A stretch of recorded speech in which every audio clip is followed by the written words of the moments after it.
कक्षा 11 इतिहास का तीसरा पाठ 3 महाद्वीपों में फैला साम्राज्य। Bihar board totally NCERT based objective question.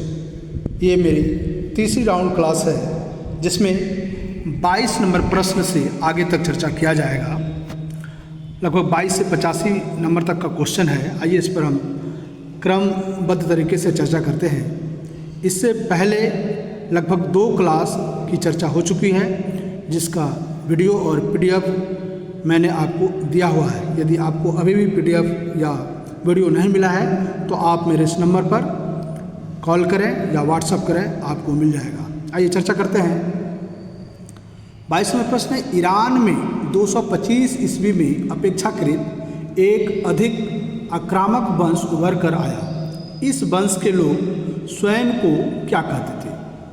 जी हाँ, 225 ईस्वी में ईरान में एक आक्रामक वंश आया था। ये लोग अपने आप को क्या कहते थे? ससानी कहते थे। ये लोग अपने को क्या कहते थे? ससानी कहते थे। आइए 23 नंबर प्रश्न देखते हैं। ईरान के किस शासक ने दावा किया ताकि उसने 60,000 रोमन सेना का सफाया कर दिया और रोमन साम्राज्य की पूर्वी राजधानी एंटियोक पर भी कब्जा कर लिया है? तो सही आंसर है शापुर प्रथम। ये शापुर प्रथम ने जो है दावा किया था कि उसने 60,000 रोमन सेना का सफाया कर दिया और रोमन साम्राज्य की जो है पूर्वी राजधानी एंटियोक पर भी कब्जा कर लिया था, शापुर प्रथम। ये 24 नंबर प्रश्न देखते हैं। किन लोगों ने 233 से 280 ईस्वी तक राइन तथा डेन्यूब नदी की सीमाओं की ओर बढ़ना शुरू किया और उन प्रांतों पर भी बार बार आक्रमण किया जो काला सागर से लेकर आल्प्स और दक्षिणी जर्मनी तक फैला था? आंसर है जर्मन मूल की जनजातियां अथवा राज समुदायों जिनमें से प्रमुख एल्मनाई, फ्रैंक और गोथ थे। कौन थे वो? जर्मन मूल की जनजातियां अथवा राज समुदाय जिनमें से प्रमुख एल्मनाई, फ्रैंक और गोथ थे। आइए 25 नंबर प्रश्न देखते हैं। ससानी वंश जो ईरान में 225 ईस्वी में आक्रामक वंश के रूप में उभर कर आए थे, 15 वर्षों के भीतर ही किस दिशा में फैल गए? तो सही जवाब है फरात की दिशा की ओर। ये फरात नदी की दिशा की ओर फैल गए थे। 26 नंबर प्रश्न देखते हैं। तीसरी शताब्दी में रोम में 47 वर्षों में कुल कितने सम्राट सत्तासीन हुए? जी हाँ, तीसरी शताब्दी में अगर हम देखें तो उथल पुथल का काल था। ठीक है, पहली दूसरी शताब्दी शांति का काल था, लेकिन तीसरी शताब्दी में हम जो देखते हैं थोड़ा उथल पुथल का काल था। इस समय देखते हैं 47 वर्षों में कुल कितने सम्राट हुए? तो मेरा सही जवाब है लगभग जो है 25 जो है शासक जो है सत्तासीन हुए थे 47 वर्षों के अंदर। 27 नंबर प्रश्न देखते हैं। रोम के शहरी जीवन की खास विशेषता क्या थी? रोम के शहरी जीवन की खास विशेषता क्या थी? तो इसकी खास विशेषता थी सार्वजनिक स्नानागार। सार्वजनिक स्नानागार का मतलब जहाँ पर एक साथ लोग इकट्ठे होकर स्नान कर सकें। यह दिखाता है कि जरूर कोई धार्मिक अनुष्ठान वगैरह में लोग एक जगह इकट्ठे होकर स्नान करते थे। अभी भी हमारे भारत में ऐसा रिवाज है कि धार्मिक उत्सव पर लोग एक जगह इकट्ठा होते हैं और वो एक साथ स्नान करते हैं। आइए देखते हैं 28वां प्रश्न। रोम की महिलाओं को संपत्ति के स्वामित्व और संचालन में किस स्तर के अधिकार प्राप्त थे? तो इसका सही आंसर है व्यापक स्तर के अधिकार प्राप्त। इसका मतलब है रोम की महिलाओं को उस समय अच्छी खासी जो है पहुंच थी, उनको व्यापक स्तर के अधिकार मिले हुए थे पुरुषों की तुलना में। 29 नंबर प्रश्न देखते हैं। 354 से 430 ईस्वी महान कैथोलिक बिशप अगस्टाइन 396 से उत्तरी अफ्रीका के किस नगर के बिशप थे? जी हाँ, उत्तरी अफ्रीका के किस नगर के बिशप थे? इनका कार्यकाल है 354 से 430 ईस्वी में और ये जो है बिशप का नाम है अगस्टाइन। इन्होंने जो 396 से उत्तरी अफ्रीका के किस नगर के बिशप थे? ये बिशप बहुत इंपॉर्टेंट थे, बहुत शक्तिशाली थे, इसलिए प्रश्न है। तो सही जवाब है ये जो है अफ्रीका के हिम्पो नगर के बिशप थे जो काफ़ी शक्तिशाली थे। आइए 30 नंबर प्रश्न देखते हैं। रोम का वह नगर जो 79 ईस्वी में ज्वालामुखी फटने से दफन हो गया था, तो रोम का वो कौन सा नगर है? तो वो नगर है पोम्पई नगर। पोम्पई नगर जो है रोम का 79 ईस्वी में जो है ज्वालामुखी फटने से दफन हो गया था। एक महत्वपूर्ण नगर था जो कि ज्वालामुखी फटने से दफन हो गया। आइए 31 नंबर प्रश्न देखते हैं। मिस्र में कौन सी भाषा प्रचलित थी? तो सही जवाब है कॉप्टिक भाषा। मिस्र में जो है कॉप्टिक भाषा का जो है प्रचलन था। 32 नंबर प्रश्न देखते हैं। रोम के किस नगर में काम चलाऊ साक्षरता के व्यापक प्रमाण मिले हैं? तो रोम में जो है पोम्पई नगर में जो है व्यापक साक्षरता के प्रमाण मिले हैं। 33 नंबर प्रश्न देखते हैं। रोम के निकटवर्ती पूर्व कम से कम फरात के पश्चिम में प्रमुख भाषा समूह का नाम क्या था? तो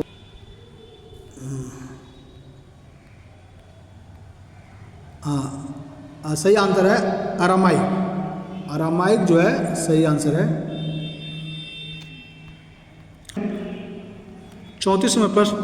उत्तरी अफ्रीका में कौन सी भाषा प्रचलित थी? उत्तरी अफ्रीका में कौन सी भाषा प्रचलित थी? तो सही आंसर है प्यूनिक तथा बराबर। प्यूनिक और बराबर जो भाषा जो है ये उत्तरी अफ्रीका में प्रचलित थी। आइए प्रश्न देखते हैं। स्पेन तथा उत्तर पश्चिम में कौन सी भाषा बोली जाती थी? स्पेन तथा उत्तर पश्चिम में, तो सही जवाब है केल्टिक भाषा जो है स्पेन तथा उत्तर पश्चिम में बोली जाती थी। 36वां प्रश्न देखिए। रोमन साम्राज्य में किन वस्तुओं का व्यापार होता था? तो सही जवाब है, इंपॉर्टेंट क्वेश्चन भी। रोमन साम्राज्य में जो है गेहूं, अंगूरी शराब तथा जैतून का तेल, तो ये जो है खास कर जैतून जो है बहुत इंपॉर्टेंट है। तो रोमन साम्राज्य में जो है गेहूं, अंगूरी शराब तथा जैतून का जो है तेल, ये जो है व्यापार होता था इन वस्तुओं का।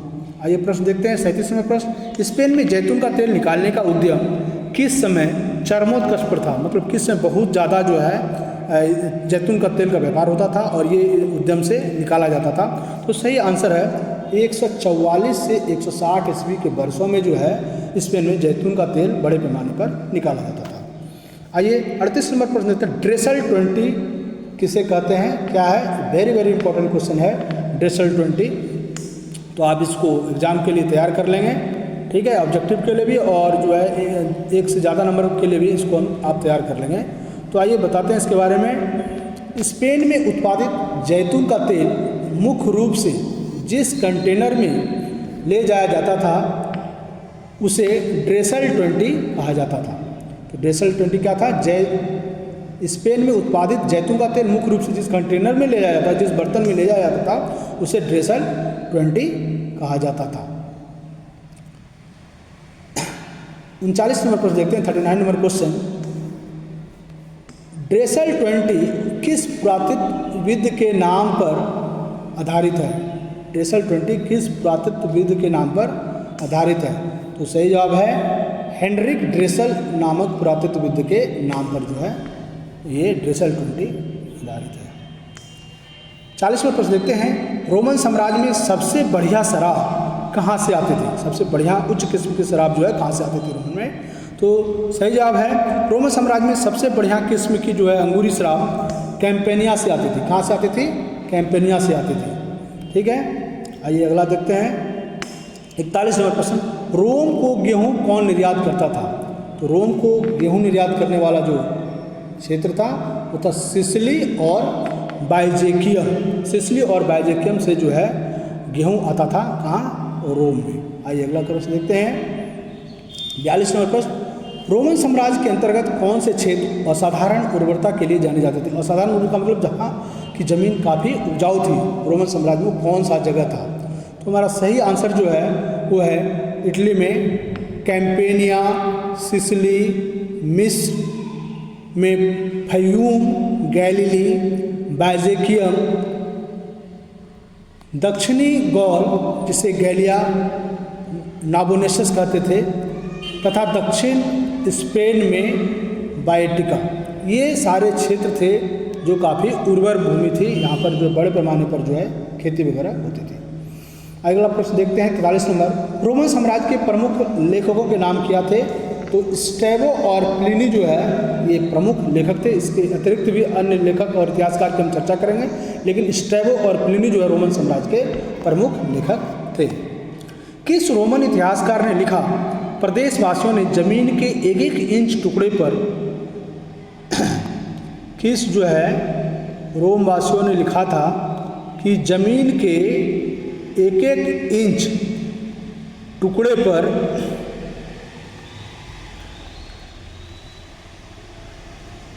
एक एक इंच टुकड़े पर खेती कर रखी है। तो ये लिखे थे एक इतिहासकार जोसिफस। इतिहासकार जोसिफस ने लिखा था कि यहाँ की जो ज़मीन जो है बहुत कीमती है और यहाँ के एक एक इंच के टुकड़े पर खेती होती है। आइए 45 नंबर प्रश्न देखते हैं। स्पेन का जैतून का तेल कहाँ से आता था? तो सही आंसर है स्पेन के दक्षिण में ग्वाडलक्विविर नदी के किनारों के साथ साथ बसी अनेक जमींदारियों से आता था स्पेन का जैतून का तेल। आगे क्वेश्चन है मेम्पालिया क्या होता था? तो ये जो होता था ओवन आकार की झोपड़ियाँ होती थी मेम्पालिया। ये झोपड़ियाँ जब पशु चराने के लिए लोग पहाड़ पर जाते थे तो वहाँ पर टेम्प्रोरी जो है झोपड़ी लोग बनाते थे, वो ओवन आकार की झोपड़ी होती थी, इसको मेम्पालिया कहा जाता था। ये भी इम्पोर्टेंट क्वेश्चन है, ठीक है। आइए अगला क्वेश्चन देखते हैं। कैस्टेला किसे कहा जाता था? तो आंसर है स्पेन का उत्तरी हिस्सा बहुत कम विकसित था। यहाँ केल्टिक भाषी किसान पहाड़ों की चोटी पर बने गांव में रहते थे। इन गांव को कैस्टला कहा जाता था। इन गांव को क्या कहा जाता था? कैस्टला कहा जाता था। ये गांव जो है कैस्टला कहा जाता है। किस प्रकार के गांव होते थे? तो स्पेन का जो है उत्तरी हिस्सा बहुत कम विकसित था। यहाँ जो है केल्टिक भाषी किसान पहाड़ों की चोटी पर बने गांव में रहते थे। ये गांव क्या कहलाते थे? कैस्टला कहलाते थे। 48 नंबर प्रश्न देखते हैं। स्पेन की सोने और चांदी की खानों में पहली और दूसरी शताब्दी में किस तकनीक से खुदाई की जाती थी? तो सही जवाब है जल शक्ति। उस समय जल शक्ति प्रचलित थी।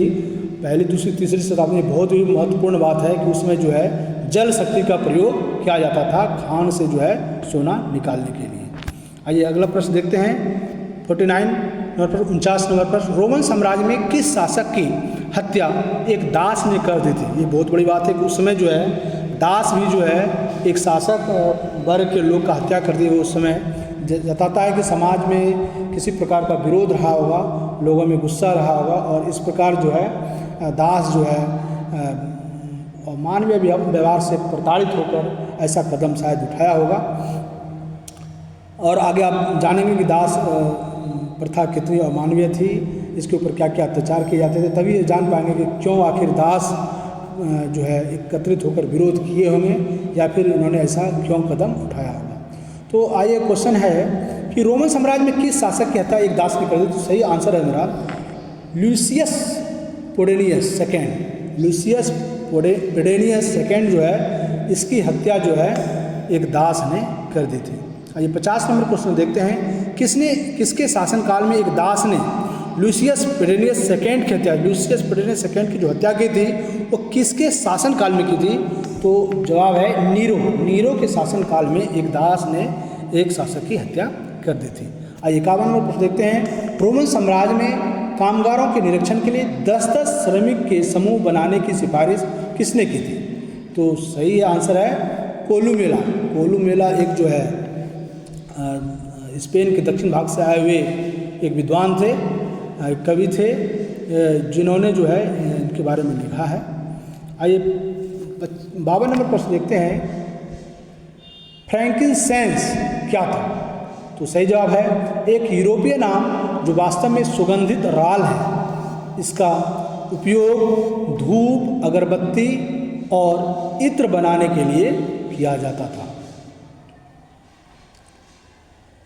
फ्रैंकिनसेंस क्या था? एक यूरोपीय नाम है ये जो वास्तव में सुगंधित राल है। इसका उपयोग धूप, अगरबत्ती और इत्र मतलब सेंट बनाने के लिए किया जाता था, खुशबूदार पदार्थ बनाने में किया जाता था। अगला प्रश्न है फ्रैंकिनसेंस किस पेड़ से प्राप्त किया जाता था? ये सुगंधित चीज़ जो है जो यूरोपीय नाम है किस पेड़ से प्राप्त किया जाता था? तो सही आंसर है ये जो है बोसवेलिया नामक पेड़ से प्राप्त किया जाता था फ्रैंकिनसेंस।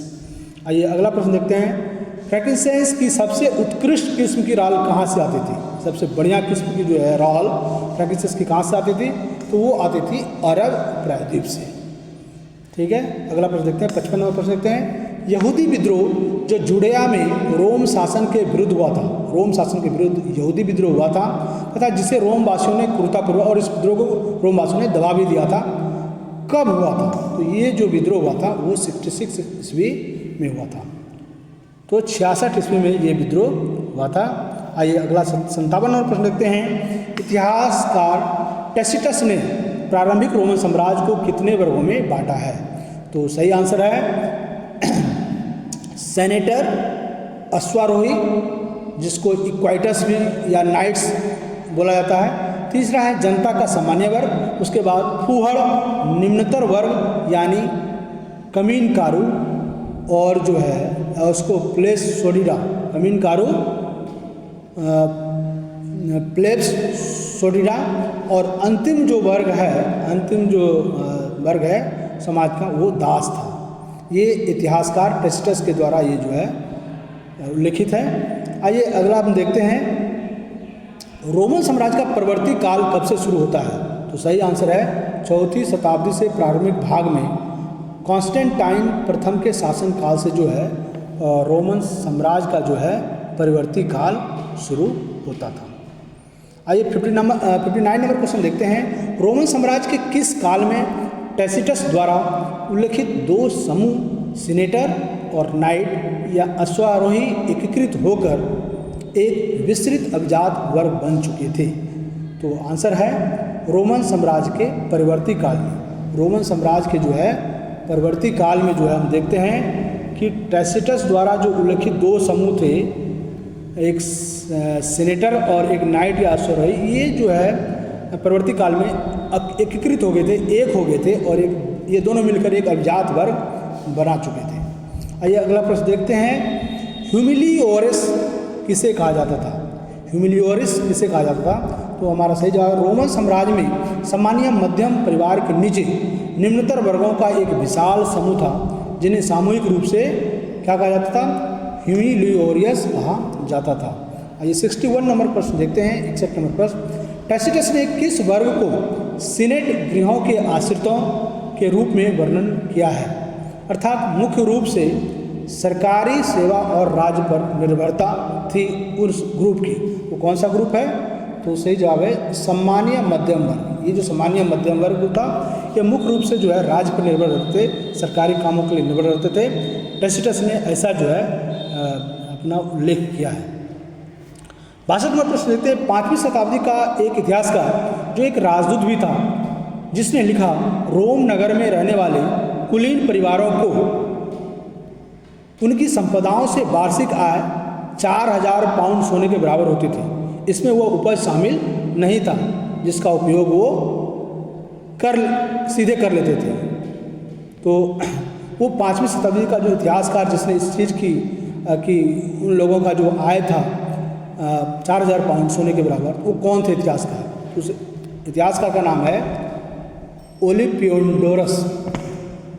ओलिम्पियोडोरस जो है ये इतिहासकार थे जिन्होंने जो है एक राजदूत भी थे। इन्होंने लिखा, रोम नगर में रहने वाले कुलीन परिवार में जो आय है वो 4000 पाउंड सोने के बराबर है। 63 नंबर प्रश्न देखते हैं। रोमन साम्राज्य में प्रचलित चांदी के सिक्के कब तक प्रचलित रहे? तो रोमन साम्राज्य में चांदी के सिक्के जो चले वो प्रथम 3 शताब्दी, शुरू के 3 शताब्दी में प्रचलित रहे। आइए 64 नंबर प्रश्न देखते हैं। परवर्ती रोमन साम्राज्य में चांदी के सिक्के का प्रचलन बंद क्यों हुआ? तो स्वाभाविक है, चांदी जब आना बंद हुआ होगा, चांदी की जब कमी हुई होगी, तब जो है चांदी के सिक्के चलने बंद हुए होंगे। और आंसर वही है क्योंकि स्पेन के खानों से चांदी मिलना बंद हो गया था, ये वजह है।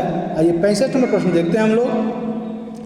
परवर्ती काल में कॉन्स्टेंटाइन ने किस धातु पर आधारित सिक्के जारी किए? तो कॉन्स्टेंटाइन ने सोने पर आधारित सिक्के जारी किए। ठीक है, तो आइए अगला प्रश्न देखते हैं कि रोमन कानून की एक प्रबल परंपरा का उद्भव कब से हुआ? रोमन में जो है कानून की एक जो है परंपरा चली, वो भी मजबूत, जिसमें राजा न्यायपालिका पर नियंत्रण किया जा सके। तो तो ये जो शुरुआत होता है हम देखते हैं 4वीं शताब्दी के प्रारंभ में शुरुआत होता है। आइए अगला महत्वपूर्ण प्रश्न देखते हैं, इस्लाम का उदय कब हुआ? तो सही जवाब है इस्लाम का उदय जो है 7वीं शताब्दी में। ये जीके के लिए बहुत इंपॉर्टेंट है।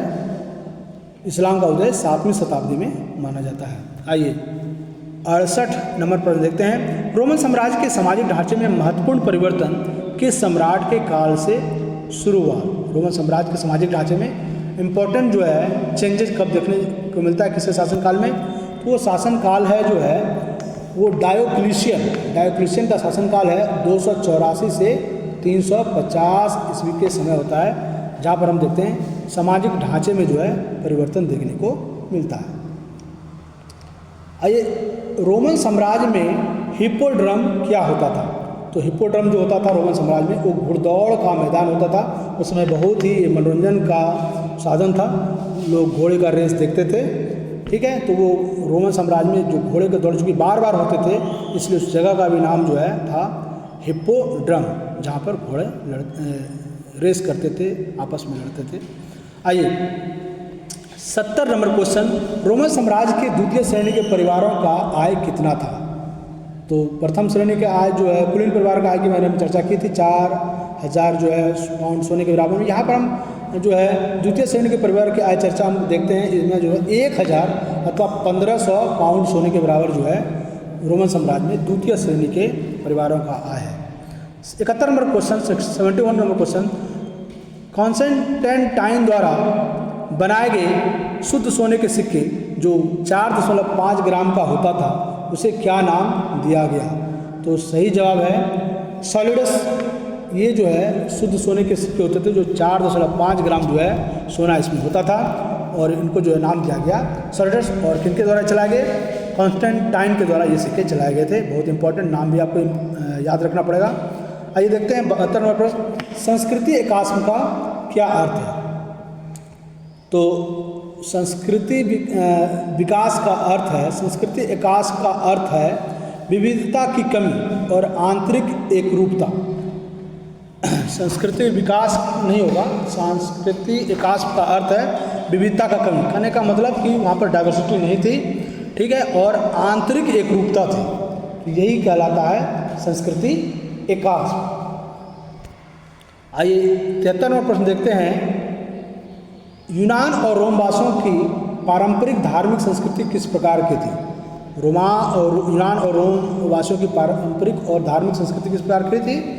तो वो थी बहुदेववादी। बहुदेववादी को क्या बोलते हैं? पॉलीथिज्म।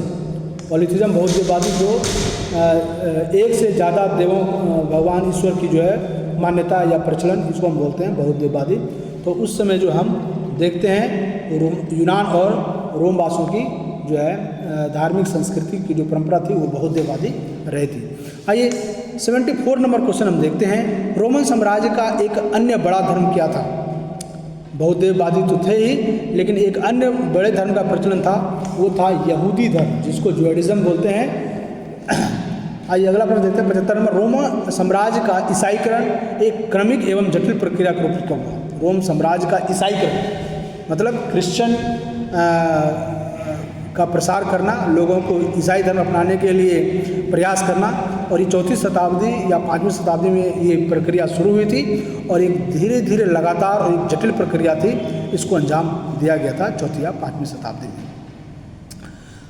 आइए 76 नंबर प्रश्न देखते हैं, 540 के दशक में लगभग संपूर्ण भूमध्यसागरीय प्रदेश किस रोग से ग्रसित हो गया? तो सही जवाब है वो रोग था प्लेग। इस जो है बीमारी से 540 के दशक यानी 6वीं शताब्दी में लोग जो है संपूर्ण भूमध्य सागरीय प्रदेश जो है इससे ग्रसित हो गए थे। आइए 77 नंबर प्रश्न देखते हैं, किस दशक में पश्चिम का रोमन साम्राज्य राजनीतिक दृष्टि से विखंडित हो गया? तो सही जवाब है 540 के दशक में यानी 6वीं शताब्दी में। आइए 78 नंबर प्रश्न देखते हैं, किस मूल के आक्रमणकारियों ने 540 के दशक में पश्चिम में रोमन साम्राज्य को राजनीतिक रूप से विखंडित कर दिया? राजनीतिक रूप से उसको विखंडित किया, तोड़ दिया। तो ये किस मूल के थे? ये थे जर्मन मूल के, जिन्होंने जो है तोड़ दिया था।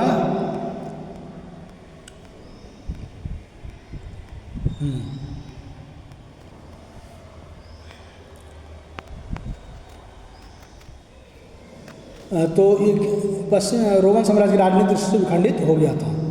और किस मूल के आक्रमणकारियों ने 540 के दशक में पश्चिम रोमन साम्राज्य को राजनीतिक रूप से विखंडित कर दिया था? तो ये जर्मन मूल के थे। आइए अगला प्रश्न देखते हैं, 79 नंबर प्रश्न देखते हैं। उत्तर से आने वाले जर्मन मूल के समूह में कौन कौन शामिल थे? तो ये थे गोथ, वेंडल, लोम्बार्ड आदि। गोथ, वेंडल, लोम्बार्ड आदि जो है उत्तर से आने वाले जर्मन मूल के समूह थे, जिन्होंने जो है आक्रमण किया था। 80 नंबर प्रश्न देखते हैं। 6ठी शताब्दी में जर्मन मूल के समूह गोथ, वेंडल, लोम्बार्ड के द्वारा सभी बड़े प्रांत को अपने कब्जे में ले लिया था।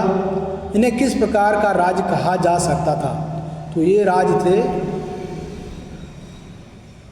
रोमोत्तर राज। ये राज थे रोमोत्तर राज। आइए अगला प्रश्न देखते हैं। 81 नंबर प्रश्न, प्रमुख रोमोत्तर राज्य कौन कौन से थे? तो सही जवाब है स्पेन में विसिगोथों, गॉल फ्रैंको का राज जो 511 से 687 ईस्वी का था। इटली में लोम्बार्ड जो 568 से 774 ईस्वी का था। ये 82 नंबर प्रश्न देखते हैं। किस रोमोत्तर राज्य को 711 से 720 के बीच अरबों ने नष्ट कर दिया? तो वो राज था स्पेन में विसिगोथों। स्पेन में विसिगोथों का राज था। रोमन साम्राज्य में किस शासक का काल समृद्धि और शाही महत्वाकांक्षा का काल था? तो जस्टिनियन का जो है काल था वो तो समृद्धि का काल था, और ये जो है शाही महत्वाकांक्षा का काल भी था। किस शासक ने 533 ईस्वी में अफ्रीका को वैंडलों से छुड़ा लिया? किस शासक ने 533 ईस्वी में अफ्रीका को वैंडलों से छुड़ा दिया? तो सही आंसर है जस्टिनियन। इसने ही 533 ईस्वी में अफ्रीका को वैंडलों से छुड़ा लिया था। 84 नंबर प्रश्न देखते हैं। जस्टिनियन ने इटली को किससे लेकर वापस उस पर अधिकार कर लिया? तो सही जवाब है ऑस्ट्रोगोथों। ऑस्ट्रोगोथों से जो है जस्टिनियन ने छुड़ा लिया था इटली से। इटली को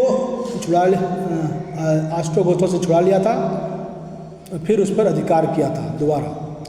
85 नंबर प्रश्न, किस वंश ने 7वीं शताब्दी में मिस्र सहित सभी विशाल पूर्वी प्रांतों में बड़े पैमाने पर आक्रमण कर दिए?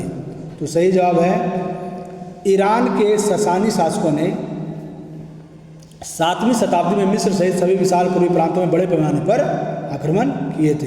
लास्ट क्वेश्चन 86 नंबर प्रश्न देखते हैं कि 7वीं शताब्दी में के दौरान रोमन साम्राज्य को ज़्यादातर किस नाम से जाना जाता था? तो ये सही जवाब है बाइजेंटियम। बाइजेंटियम नाम से जो है 7वीं शताब्दी में लगभग जो ज़्यादातर रोमन साम्राज्य को जाना जाता। तो मैं समझता हूँ कि सारे ऑब्जेक्टिव क्वेश्चन आपको इस पार्ट के करा दिए गए हैं। एक भी प्रश्न से बाहर नहीं आना चाहिए। फिर भी अगर किसी भी प्रकार की परेशानी है तो मेरे व्हाट्सएप नंबर 9955879667 पर आप व्हाट्सएप कर सकते हैं, कॉल कर सकते हैं, या फिर आप इस वीडियो पर कमेंट करके लिख सकते हैं कि मुझे इस जो है PDF चाहिए इस नोट्स का, तो मैं आपको भेज दूँगा। और अगले जो चौथा पार्ट है इसका वीडियो जल्द ही आपको दिया जाएगा। आप ज़रूर से मेरा वीडियो देखते रहें ताकि आपको जो है बाकी के जो है मटेरियल्स आपको ससमय मिलता रहे। Thanks for watching.